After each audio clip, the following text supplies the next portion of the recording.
మొత్తానికి శ్రీశైలం కొండ అయితే ఎక్కేసామన్నమాట మేము. ఇక్కడ మనకు మధ్య మధ్యలో చెకింగ్స్ అయితే జరుగుతూ ఉంటాయి. ప్లాస్టిక్ అయితే తీసుకొని వెళ్ళనివ్వరు. బాటిల్స్ అవి ఏమన్నా ఉన్నా కూడా వాళ్ళు తీసేసుకుంటున్నారు. ఇంకా మేము వెళ్ళేసరికి నైట్ అయ్యింది, కానీ చాలా భయం వేసింది. ఎందుకంటారా, మా కళ్ళ ముందే ఒక యాక్సిడెంట్ జరిగింది. చూస్తున్నారు కదా, అంబులెన్స్ వచ్చింది. ఘాట్ రోడ్ మనం టర్నింగ్స్ తిరుగుతూ ఉంటాం కదా, అక్కడ ఒక ట్రాలీ అనేది బోల్తా పడింది అనమాట.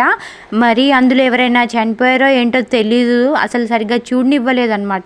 ఎందుకంటే ట్రాఫిక్ జామ్ అయిపోయింది. వాళ్ళని అంబులెన్స్లో ఎక్కించుకొని వెళ్తూ ఉన్నారు. కొంచెం వెళ్ళేటప్పుడు జాగ్రత్తగా చూసుకొని వెళ్ళండి.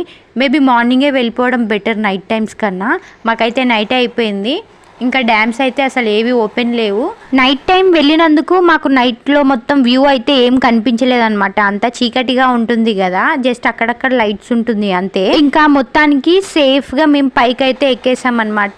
ఇదిగోండి, ఇక్కడ నుంచి మేము బస్ స్టాండ్ నుంచి స్ట్రైట్గా పైకి అయితే వెళ్ళాము. రూమ్స్ అయితే తీసుకుందాం అనుకున్నాం, బట్ రూమ్స్ అయితే తీసుకోలేదు. రూమ్స్ తీసుకోకపోవడానికి రీజన్ కూడా ఉంది. ఎందుకంటే ఆ రూమ్స్లలో వాష్రూమ్స్ ఉండవంట. వాష్రూమ్ కోసం మళ్ళీ కొంచెం దూరం నడుచుకుంటూ వెళ్ళాలని చెప్పేసి మేము తీసుకోలేదన్నమాట. ఎక్కడన్నా పడుకోవడానికి వీలుగా ఉండి వాష్రూమ్ దగ్గరగా ఉంటే అక్కడే పడుకుందామని చెప్పేసి స్ట్రైట్గా వెళ్ళిపోయామన్నమాట. అక్కడికి ఒక ప్లేస్ అయితే చాలా బాగా ఉంది.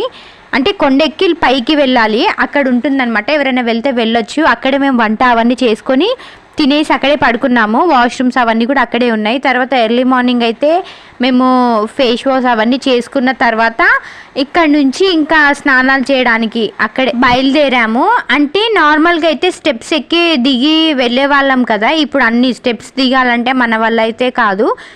అలా అని చెప్పేసి ఇంకా జిప్ లైన్ ఉంటుంది కదా, అందులో అయితే ఎక్కేసామన్నమాట. నాకైతే మస్తు భయం వేసింది, ఎందుకంటే నేను ఫస్ట్ టైం ఎక్కడం ఇది కూడా. ఇంకా ఇది ఎక్కేటప్పుడు మా పేరెంట్సే భయపడలేదు, కానీ నేనైతే చాలా భయపడ్డాను. ఇది ఎక్కడానికి మనకి ప్రతి ఒక్కరికి టికెట్స్ అయితే ఇస్తారనమాట. మేము మొత్తం 14 or 15 మెంబర్స్ ఏమి ఉన్నాము. 15 మెంబర్స్కి టికెట్స్ అయితే తీసుకొని వెళ్ళాము. ఇందులో ఒక్కొక్క దాంట్లో 4 మెంబర్స్ మాత్రమే ఎక్కాలి, ఎక్కువ మంది అయితే ఎక్కలేమన్నమాట. ఎక్కువ అయిపోతే కనుక సైడ్కి నించోబెట్టేస్తారు. సెకండ్ రౌండ్ వచ్చినప్పుడు అందులో ఎక్కిస్తారు.